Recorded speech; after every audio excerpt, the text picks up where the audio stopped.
Office of Multicultural International Student Affairs provides leadership in the university's effort to support students, inform the campus community of the values of multiculturalism, and assist in encouraging a campus environment that is committed to diverse student learning.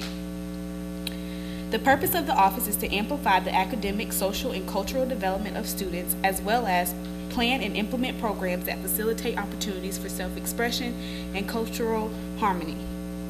Activities including lectures, forums, cultural, and social events are open to students, faculty, and staff. The Multicultural Advisory Board, made up of faculty, staff, and students, has been very instrumental in ensuring that diverse programming opportunities are available to our campus communities. Will the members of MAB please stand? Okay, thank you. Today's program will highlight current statistics on women in the workforce, women in education, and global disparities facing women today. In addition, our guest speaker will inform the audience on how to follow their own heart in finding their divine purpose in life. We hope you all enjoy the program, and as always, please complete your program evaluations toward the end of this event so that we may be able to improve upon our program efforts next year.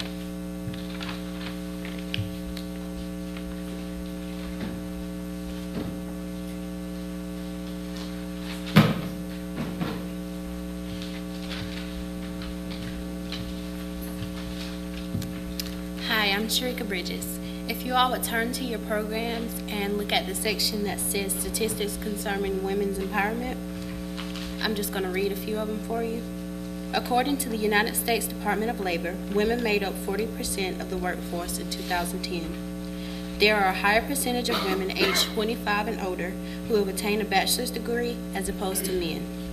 In the 1970s, men made up approximately 50% of college students in the United States. Today, women make up an estimated 58% of college students. In 2010, over 50% of individuals with multiple jobs were women. In 2010, women accounted for 30% of all lawyers, 32% of all physicians and surgeons, and 68% of all psychologists. Hello, my name is Miranda Sly. At this time, I would like to introduce a short film that highlights the issues that women all over the world are facing today. Throughout history, women have experienced unequal treatment from that of their male counterparts. Although steps have been made to decrease the gap between women and men in society, inequality still exists. This video shows how women experience this around the world and how we can come together to fix the problem. Nothing wrong, nothing right. What if there was no time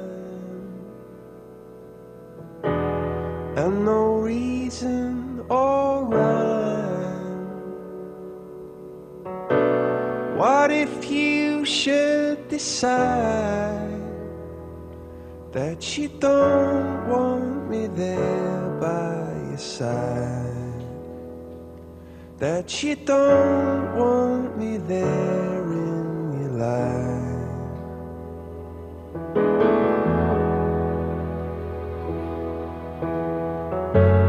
What if I got it wrong and no poem or song could put right what I got wrong, or make you feel I belong? What if you should decide that you don't want me there by your side, that you don't want me there in your life?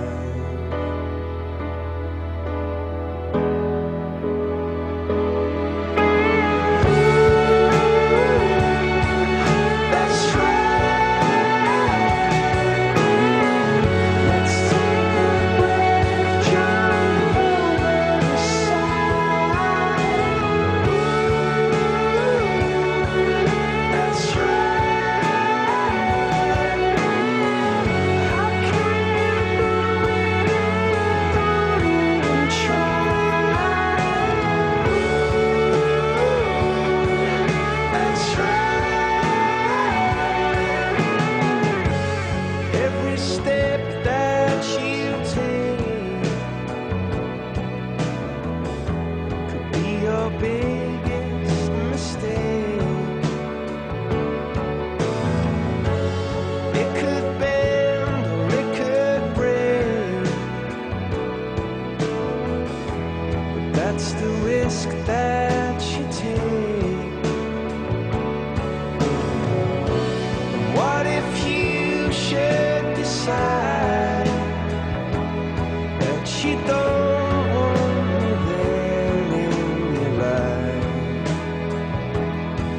She don't want me there by your side.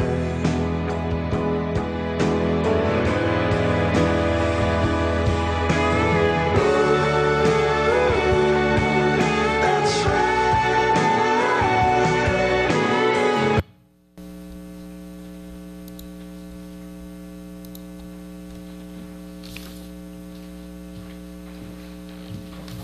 Good afternoon, ladies and gentlemen. My name is Peyton Matthews. Miss Ella Williamson is a parent, an inspiring speaker and consultant, a published author. She's a native of South Carolina. She's earned a bachelor's degree in social science from Morris College in Sumter, South Carolina, and a master's degree in social work from Ohio State University. Ms. Williamson is the founder and owner of Williamson Intercultural Speakers Enterprise, Incorporated, also known as WISE. A much sought-after speaker who has traveled extensively and throughout the United States, Ms. Williamson's unique style is permitted with intellectually compelling commentary, revolutionary insights, and contemporary practical applications. Ms. Ella is a motivational speaker and a powerful advocate of personal empowerment. Her messages are filled with a positive energy and personal testimonies and eye-opening interactive processes. Without further ado, I'd like to introduce you to Ms. Ella Williamson.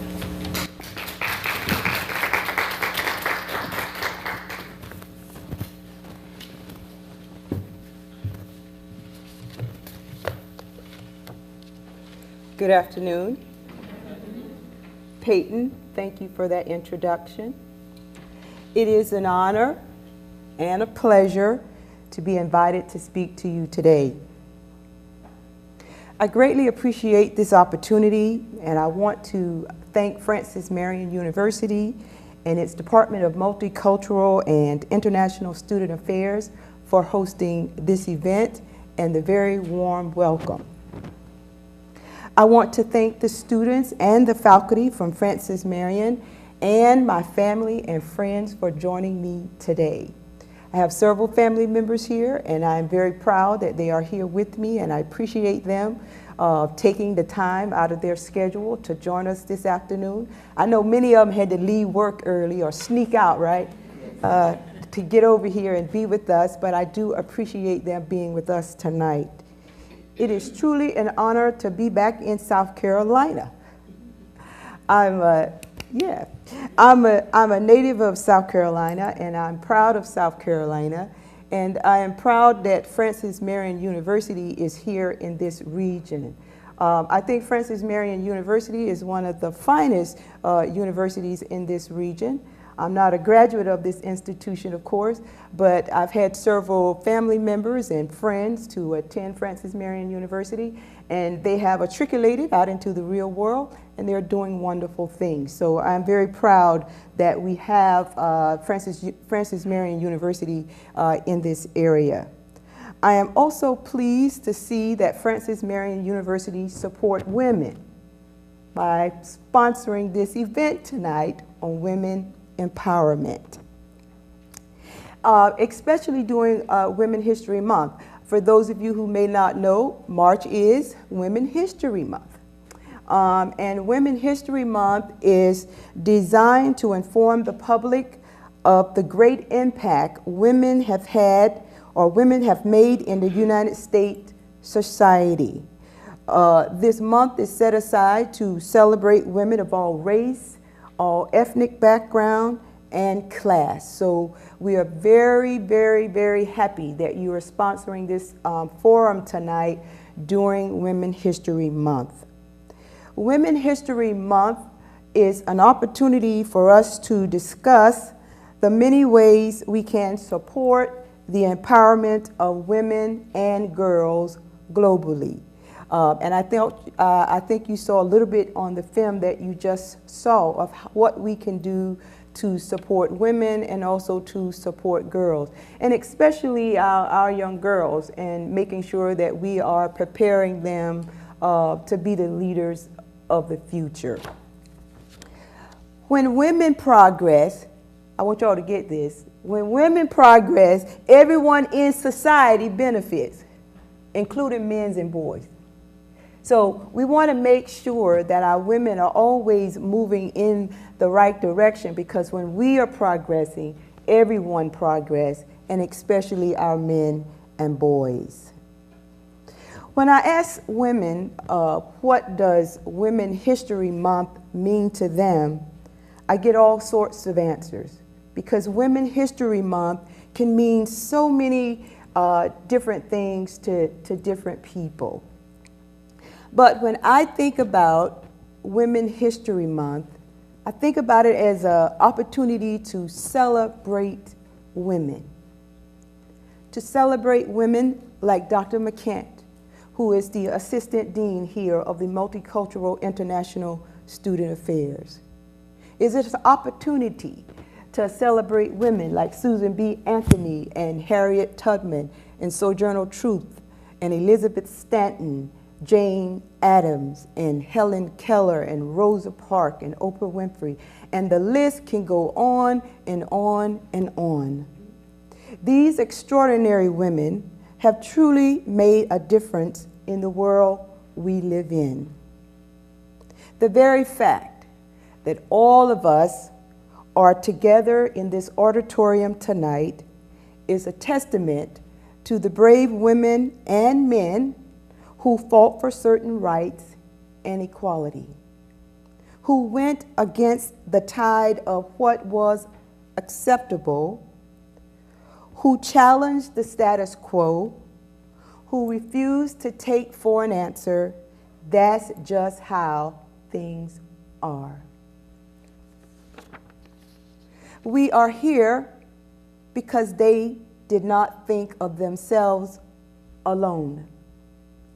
They did not relegate their abilities to simply securing a better life for themselves, but they put the vision of a better world above their own personal journeys, and in so doing, secured a better life for millions. So as we celebrate Women History Month tonight, let us also bear in mind that the struggle is far from over for women. The struggle is far from over because we still need more women to get out of poverty. We still need more women to get needed medical care in this country. We still need more women to earn the right to vote. We still need more women to get out of domestic abusive situations. The struggle is far from over because we still need women to get a college education. The struggle is still from over because we still need women to start a business. The struggle is far from over because we still need women to continue to do their work on the front line of humanity. No matter what material, social, or intellectual height we climb, we will never be free, or we will never know the true power of women empowerment unless we learn to see other women as we see ourselves. There are two ways to light a second lamp. First, you can do so by snuffing out the first as you ignite the second. Second, you can allow the flame of one wick to touch another and inspire its own flame. I stopped by Marion University tonight to light a flame on this very important topic, women empowerment, finding your divine purpose. When I say divine purpose, I'm talking about your authentic voice. Your authentic voice that becomes the voice for the voiceless. If I would take a poll right now in this auditorium, there's probably not one single person in this room tonight who do not wish to know their own voice and to know their own truth. So what I'm about to share with you over the next 30 minutes is things that I wish I'd have known before I went out into the real world in 1988. There was no women empowerment handbook given to me when I stepped out of Ohio State University 24 years ago. I was intellectually prepared to go into the real world, having graduated from one of the top 10 schools in the United States. But never in my wildest imagination did I imagine the psychological, the mental, and emotional schooling that would take place in the corporate world. Thank God y'all still in school. When we go out into the corporate world, there's a lot to be learned, and there's a lot to experience. And I was intellectually prepared and ready for that, but I was not ready for some of the very disappointing and very painful things that I experienced in the corporate world. And sometimes those painful things was not always from men, you know, it was women. And so out of my experience in the corporate world and working with various women, we have a lot to learn from each other, and we need to keep that in mind. And I think sometimes we don't always realize that, and that is because we don't always know our authentic voice.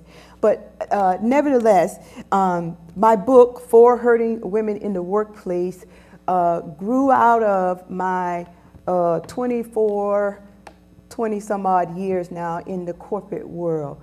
And you can visit my website to read more about the book, but that's what it is about, all of the things that I had to learn in the corporate world. As women, we can sometimes be really hard on each other. Now, can I get honest with y'all? Yes, y'all, I can get honest, right? Sometimes as women, we can be really hard on each other. And we can look at each other really, really hard, right? Yeah. When I was getting ready to come over here, I was checking myself like double, making sure, you know, everything was right. Because sometimes we can really look at each other very, very hard. But you know why we do that?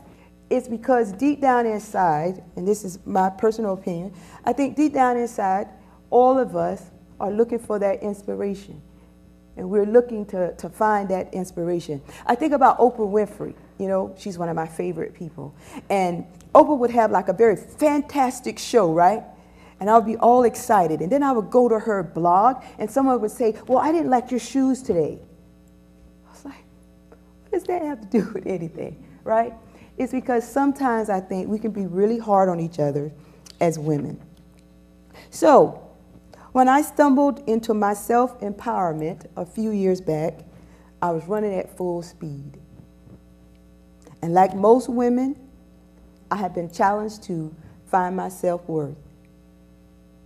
Like most women, I've been very confident at times, and then I've been very insecure. I've been very strong at times, and I've been very vulnerable at times. But as I grew more comfortable with my own voice, I found the faith to believe in myself. I speak tonight with that voice, with that authentic voice. Because what I have learned is that no one can spare you from life's hurt. No one. Because learning is experiential. Learning is experiential. I want you to know this because the next time you run into a tough spot in your life, I don't want you to see it as running into a brick wall, but I want you to see it as a speed bump along the way as you work toward gaining and becoming a very empowered person. If we don't follow our calling, no one will. If we don't follow our calling, no one will. Marion Williamson, who is a great writer, said something a couple of years ago, and when I came across it, It was something that was really prolific to me and very profound, and I keep it now posted against my refrigerator, and I keep it on my computer desk. And this is what she says: our deepest fear is not that we are inadequate. Our deepest fear is that we are powerful beyond measure. It is our light, not our darkness, that most frighten us. We ask ourselves, who am I to be brilliant, gorgeous, talented, and fabulous? Actually, who are you not to be? You are a child of God. Your playing small does not serve the world. There's nothing enlightened about shrinking so that other people won't feel insecure around you. We are all meant to shine. We are born to make manifest the glory of God that is within us. It is not just in some of us, it's in everyone. And as we let our own light shine, we consciously give other people the permission to do the same.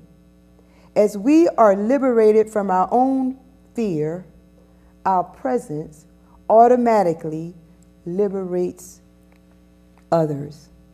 So each and every one of us here tonight is a very powerful and resilient human being, and we are capable of designing the life that we want for ourselves.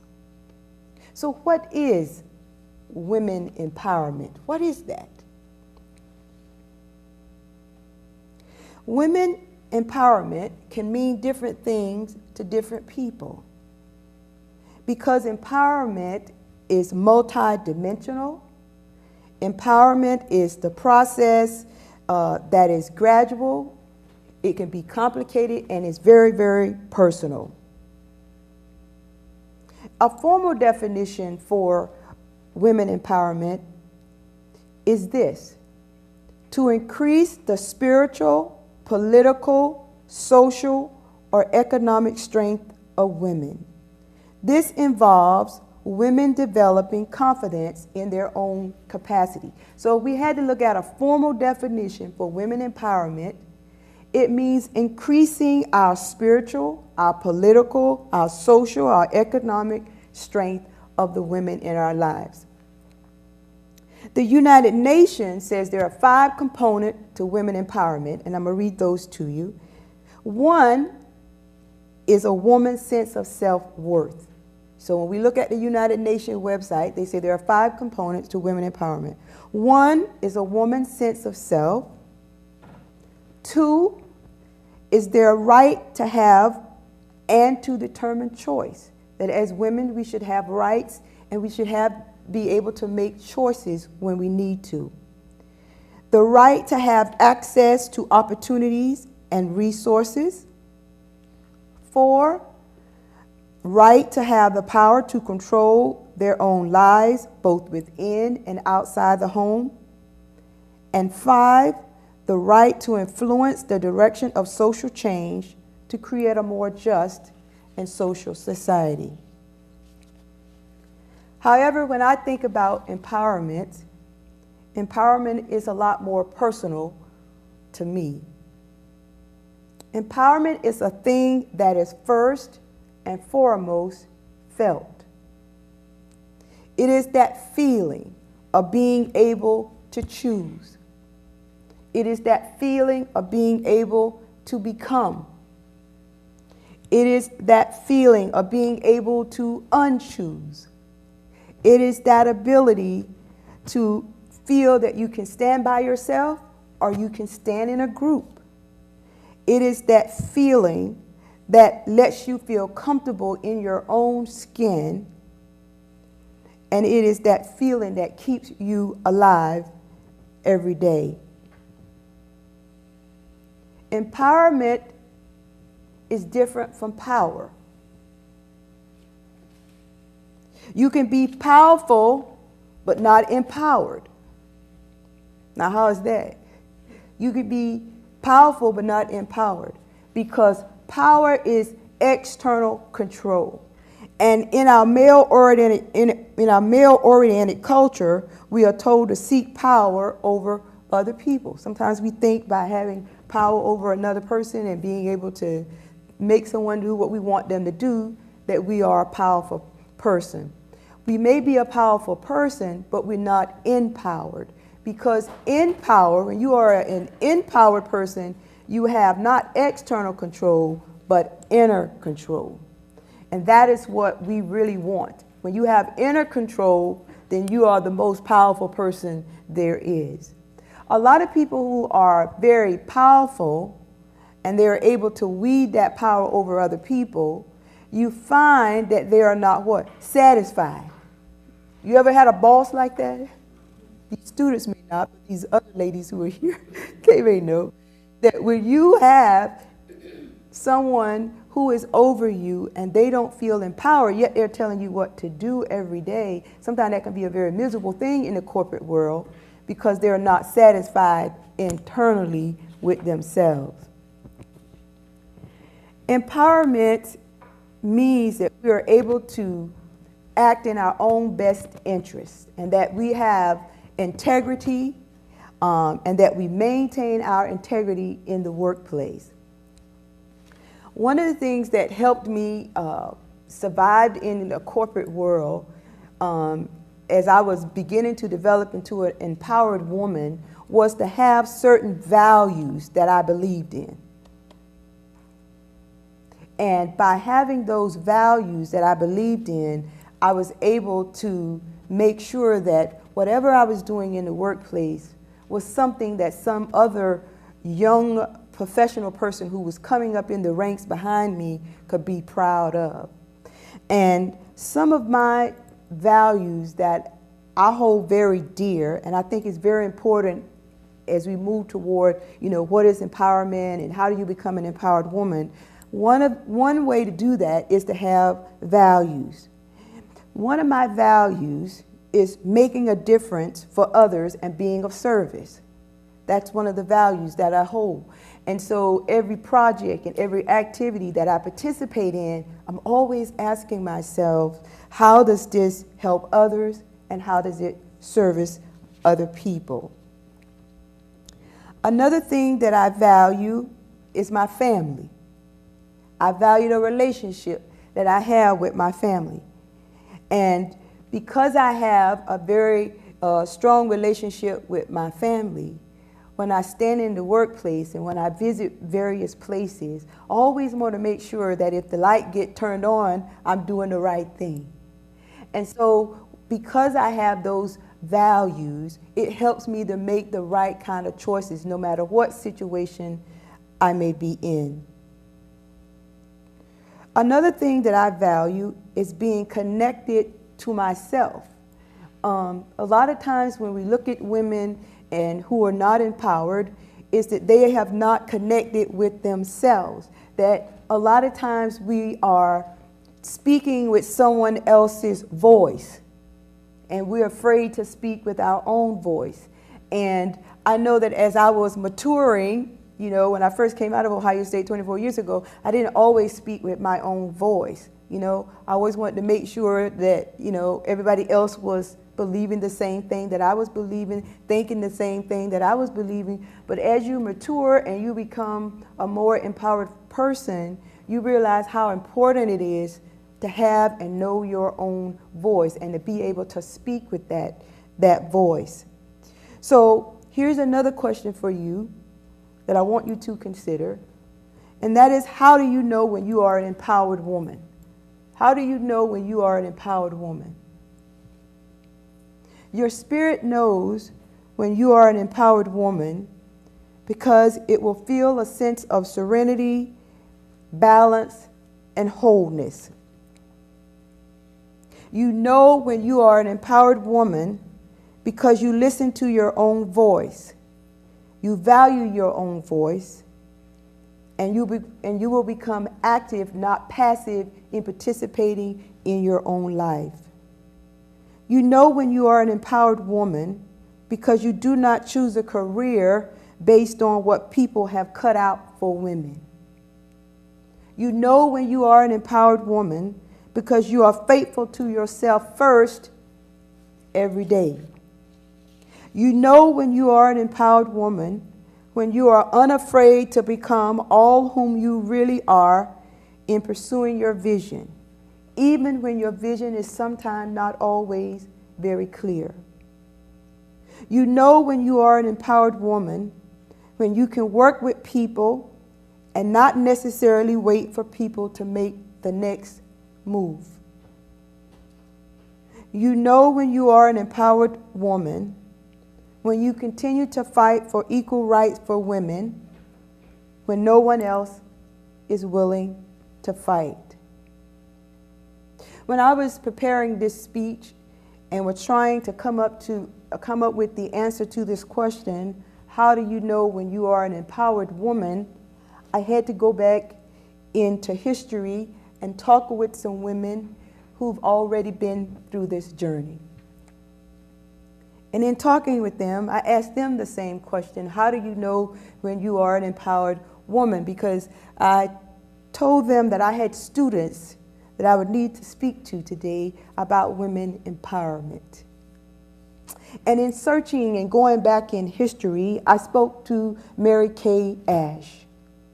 When I asked Mary Kay Ash, how do you know when you are an empowered woman?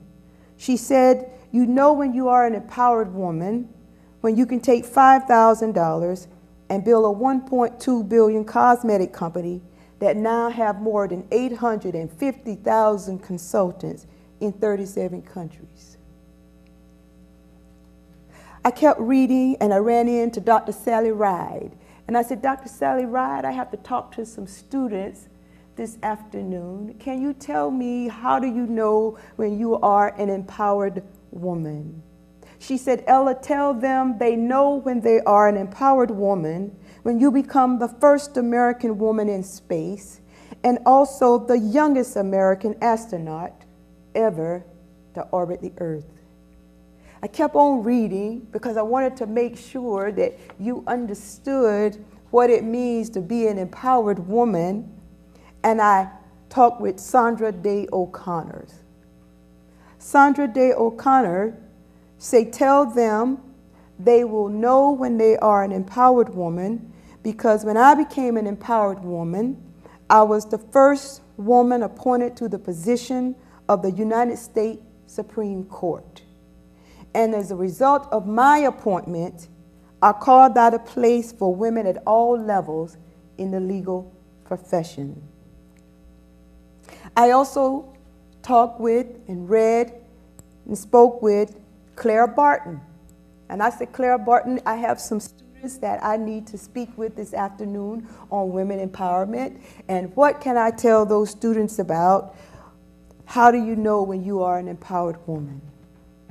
Claire Barton said to tell you, you know when you are an empowered woman, when you get busy taking care of the needs of the needy. I treated Union soldiers on the battlefield during the Civil War, and I later became the founder and the first president of the American Red Cross. I kept on reading to make sure that when I leave you today, you know what it means to be an empowered woman. So I asked Elizabeth Blackwell. Elizabeth Blackwell said to tell you that you know you are an empowered woman when you become the first woman to start a medical school for other women physicians. I was rejected at every medical school in this nation before finally being accepted in a school in Geneva, finally being accepted at a college called Geneva College in New York. I asked Helen Keller the same question. How do you know when you are an empowered woman? She says, you know when you are an empowered woman when you don't let a childhood disease that leave you deaf, mute, and blind stop you. I, Helen Keller, went on to become an expert author and lecturer, educating nationally on behalf of others with similar disabilities. I asked Mother Teresa, how do you know when you are an empowered woman? She said, you know when you are an empowered woman when you can find a religious group of nuns in Calcutta, India. I, Mother Teresa, devoted my life to aiding the sick and poor people throughout the world.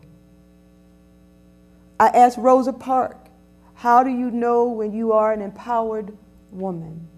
She said, you know when you are an empowered woman when you refuse to give up your seat to a white person on a crowded bus. I, Rosa Parks, set in motion the Montgomery bus boycott.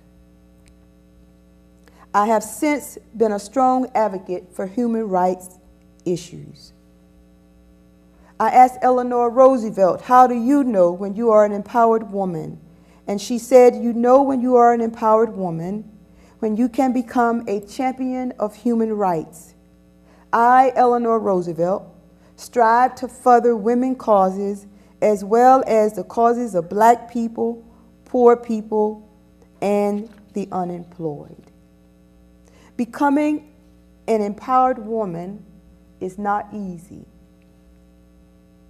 To become an empowered woman, you must light the candle in your inner soul. You must find that small voice within you that has the potential to guide you toward life goals which fits who you really are. Every woman has her own unique, empowering voice. All of these noted women that I mentioned face enormous challenges. But when you listen to their voice and when you hear their stories, we don't hear bitterness and we don't hear frustration, but we hear their enthusiasm and warmth because they were able to find their own voice and not let anyone cause them to get off the path to help other women.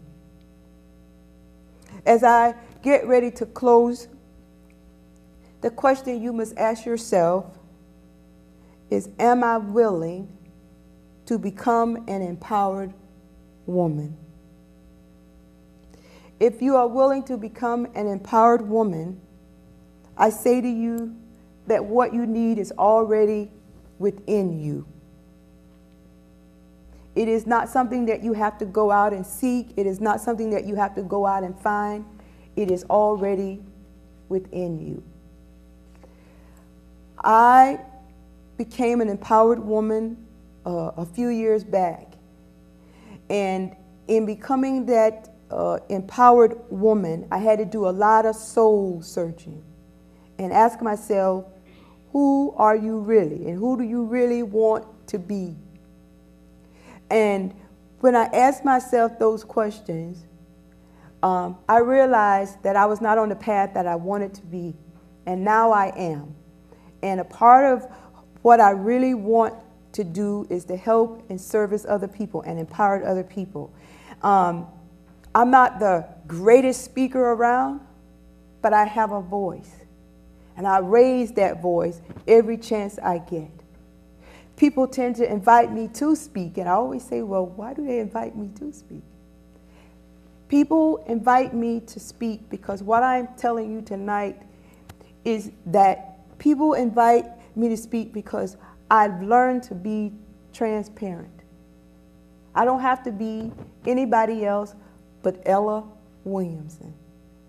And that when I stand, no matter where I stand, I speak with that voice. And that voice says to me that there is nothing that I cannot accomplish if I put my mind to it. I never imagined, coming from a very small town in Coward, South Carolina, about, 15, 20 minutes from here, that I would have an opportunity to attend Ohio State University. I never imagined in a million years that I would write a book. But all of those things only became obvious to me when I found my own voice. And I was willing to walk on my own path and make my own mistakes, because we all make mistakes. But what I've learned is those mistakes sometimes are the messages later on that we will be able to share with other women. As women, we should do everything we can every day to lift each other up. And I know that you're students, and sooner or later you're going to be going into the real world, and some of you may already have jobs as you work as students, but the work world can be very crazy. It can be very crazy. But what is very comforting, and what I want you to know is that as you do get ready to go out into the work world, it doesn't matter what's going on in the world, it matters what's going on with you inside. And once you learn that, once you learn how to control yourself and control what matters to you, and you have a focus, everything else that's happening around you won't affect you as much. One of the things I talk about in my book that really helped me, because I struggled a lot in the corporate world in the beginning, because I didn't understand how women could befriend you, and then as soon as you got a promotion, then, okay, now we're not friends anymore, right? And I didn't understand, why women would, spend countless hours gossiping about another person. But as I began to write my book, all of it began to become very clear, is that hurting people hurt others. Hurting people hurt others. And until we can realize that, sometimes we get drawn into the drama ourselves, and we try to figure out why the person doesn't like me, or I know I did. I tried to figure out why the person didn't like me and why all this stuff was happening. And then I realized that I didn't have to do that anymore, that all I had to do was to stand in what I believe in, and give myself permission to believe in myself and to be the best that I could be. And once I became the best that I could be, then I gave everybody else permission around me to do the same. Sometimes we'll shrink down and we say, we turn down promotions or we turn down opportunities because we don't want to lose the friends that we had. And as you get on this road to empowerment, sometimes you may have to leave some people behind. And sometimes you may have to, leave friends behind as you begin to get on this road to empowerment. Because as you get on this road to empowerment, as you give yourself permission to be empowered, you're also going to give those people around you the same permission. So as I get ready to close, I want to read you a poem, and then I'll take any questions. Do we have any time? I'll take some questions from the audience if you like. But I want to close with this poem entitled "The Empowered Woman." The empowered woman, she moves through the world with a sense of confidence and grace. Her once reckless spirit, now tempered by wisdom. Quietly, yet firmly, she speaks her truth without doubt or hesitation. And the life she leads is of her own creation. She now understands what it means to live and let live, how much to ask for herself and how much to give. She has a strong yet generous heart, and the inner beauty that she has sets her apart from others. She has risen from the ashes and soared to a new plane of existence, unfettered by the things that once posed such resistance. She hears the wind rustling through the trees, beckoning her to live the dreams she holds so dearly. She feels the softness of her hands and muses at the strength that they possess. Her needs and desires she has learned to express. She has tasted the bitter and savored the sweet. And the one thing she never understood, she now knows to be true. It all begins and ends with you. Thank you. I want to, I think we got a few minutes to take some questions. So if you have any questions or any comments that you want to make about, I always like, I kind of feel confined behind this podium because I always like to have the audience participate. But do any of you have any comments or questions that you want to make or any thoughts that you have about women empowerment? Yes.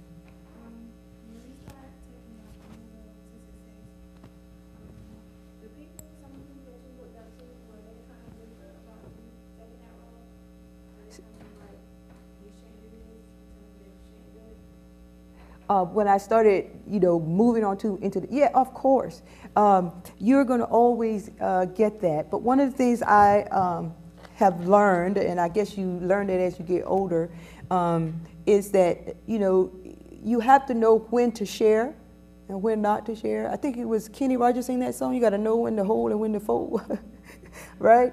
So I think that when, I heard years ago that everybody can have a front row seat in your life. And I think as you begin to mature and you begin to come into your own, that there are going to be people that will not be able to have a front row seat in your life. And if they're not going to encourage you and build you up, you want to be around women who are going to encourage you. And if you're not able to be around folks who are going to encourage you and help bring out the best in you, then sometimes those folks have to take a back seat. So of course, yes, anytime that you find yourself moving in a direction that you know is right for you, you may have to leave some folks behind. And as you leave those folks behind, there's a saying by Suman Kidd. I read her writing. She's from South Carolina. And she says, the heart weep, but the spirit laughs for what it's going to gain. So that sometimes, you weep when you have to leave some people behind because they've been such a big part of your life, but your spirit is going to laugh of all that you're going to gain because you're moving into a different direction. Any other? That was a good question. Yes, any other question from the students or comments about women empowerment? Don't be afraid. What you think about women empowerment? Do you feel empowered as students, or you think that's something that we still have to work on? Yes.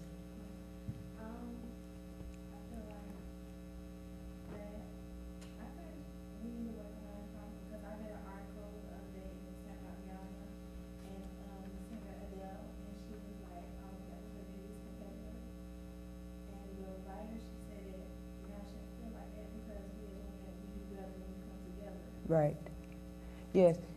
Very good. And I think that we should have more, conversations like this of getting together and just discussing women empowerment and what it means to be empowered, and to hear from other women who have gone through situations. I read a lot, so I read a lot of autobiographies because I always like to read about folks who may have gone through things that I've gone through, and I say, hey, if they can do it, I can do it too. So that's something that we should do more of, is having women come together more and celebrate each other more, and realize all of the accomplishments we have made as women in this country. I think we don't do that enough. I mean, we do Women History Month, but that's probably not enough. We should celebrate women 365 days a year, because we really do, do a lot in this country. Any other thoughts? Good. Anybody else over here? Any thoughts about women empowerment? Any questions? Don't be afraid. All right. Any questions? I don't know how much time I got. How much time? About 5 more minutes. I travel a lot, since I wrote my book, and I've been able to run into a lot of women, and they you know, it's really rewarding when I do go out there, because I receive emails all the time of women who happen to come across my book, and they say, thank you, you know, I think this is a conversation or a book that is long overdue, because so many of us have experienced different things in the workplace, and we've never had a platform that we could, you know, talk about what we went through in the workplace, and whether it was with other women, or whether it's because of male issues, or whether it's because I didn't get the promotion that I wanted to get. I mean, it to me, I think it's a great opportunity to open up those dialogues for women to talk about what they experience in the workplace. Here's the truth and the whole truth. As you leave this university, you will spend the majority of your waking life on somebody's job. Think about it. We are in our workplaces, what, 40 hours, 50 hours a week. We spend the majority of our waking hours, we probably sleep, what, 5 or 6 hours. You students probably sleeping about 3 or 4. But, you know, the majority of our waking hours, what? We're on somebody's job. And because you're on that job, you need to have a really defined purpose. I always like to say, I always like to ask this question when I'm talking to a women group. It's like, who are you? And when I ask people that, who are you, they say, well, I'm a teacher, I'm a student, or I'm a doctor, I'm a nurse, I'm a lawyer. You know, they call out their titles. And then I say, well, if that's who you are, who will you be when you can no longer do that? That's deep, isn't it? Who will you be when you can no longer do that? And so, you know, sometimes, you know, and I tell people, get a journal and write that down and start working on that. Like, who are you really when you can't be a teacher, or you can't be a doctor or a lawyer or whatever? Who are you really? And what is it that you really, really stand for? And when you can get a hold of that, of who you really are, then you are well on your way to making an impact in the world, like all the other great women that we've heard about tonight. So that's a part of it. I approach my book. I mean, I could have written about men and women in my book, but I selected to write about women because I think that in my experience with women, we tend to take a lot with us. When we go to work, we take everything with us. Men tend to solve problems differently. You know, with women, you know, we run to the next person and we tell them about it, and then we'll run to the next person and tell them about it, right? But men like to see problems get resolved, so they go to the source. Y'all see that? Yeah, they go to the source. And so that's why sometimes, you know, they get in those leadership positions, because they go to the source. For women, we'll tell 5 other people before we go to the source, right? They laugh. Y'all know that's true, right? Because we won't go to the source. But men are a little different in that, because they tend to go to the source, and they tend to say, okay, I want to just get this on the table, get it resolved. But we tend to go around and around and around before we finally get it resolved. I think that women also can make a difference in the work world, though. We're different in terms of men, because we do have the capacity to sometimes understand. Like, I don't always support war, but we know that sometimes war is necessary. But I think when you have women in leadership positions, we have that understanding, you know, that we have children that we might not want to be fighting. And so we're going to make sure that when we make that decision to have war in this country, and I don't want to get too political, but, you know, when you make that decision that you're going to have war, then you make sure that you have, you know, looked at every alternative before you do that, because you have children. Not to say that men don't have children and they're not fathers, but, you know, women, we tend to see things a little bit differently. And that's why you see folks like Hillary Clinton and Madeleine Albright and all of them still working globally over in other countries, trying to help women get to that level where they do have a right to vote. It's amazing to me that we still have countries in this world where women are not allowed to vote. I have a friend now, Tina Singleton, and she is in Afghanistan. And she is doing a wonderful work over in Afghanistan with women. It's amazing. I read her blog, and it's called Collard Greens, so you can Google that. She is from South Carolina as well, but she has been in Afghanistan for the last 6 to 8 months. And she is working with, she's a writer, and she's working with a group of women in Afghanistan, teaching them how to know their own voice. And so they've created a blog, and these women from Afghanistan are, you know, learning how to Google and all like that, and they're beginning to share, you know, all of their experience of what it's like to be a woman and live in Afghanistan. So even though we know it's very dangerous over there right now, I'm very proud of her that, you know, she could have left, but she's choosing to stay and work on, continue to work on her Women's Writers Project with these Afghan women and helping them to find their voice and stuff like that. So, I mean, it's great of all the different things that, you know, folks are willing to do to help women globally around the world. And also with young girls, I mean, the things that you can do as we celebrate Women History Month, basically talking to, you know, your students, you know, is, you know, of young girls who may need to be mentored. There is a number of young girls who need someone to mentor them, to encourage them. So that is something that you can do as students, you know, of finding a school and mentoring some girls at a school who may need to be encouraged to make sure they do get to college and they're sitting where you're sitting right now, because we know a lot of them won't get here. But with help from us and mentoring and encouraging them, hopefully they will get here and they're sitting in these same seats that you're sitting in tonight. Women empowerment is like a really, it's a big global topic, but I think the more we talk about it, the more we can get our hands around it. It's a personal thing. I mean, it's a journey. You may not leave here tonight and say, yes, I'm empowered, but at least you have the thought planted in you of what it takes to be an empowered woman. And that's a gradual process. Okay, that makes sense? All right, well, it was a pleasure again to be here with you. I hope I said something to encourage all of you, especially the students. I appreciate the invitation to be here. I'm so proud of you guys and all that you do.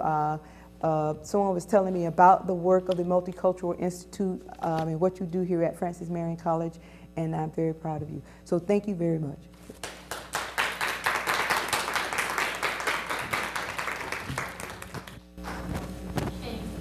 On behalf of the Multicultural Affairs Board and the Multicultural Affairs, we would like to thank Ms.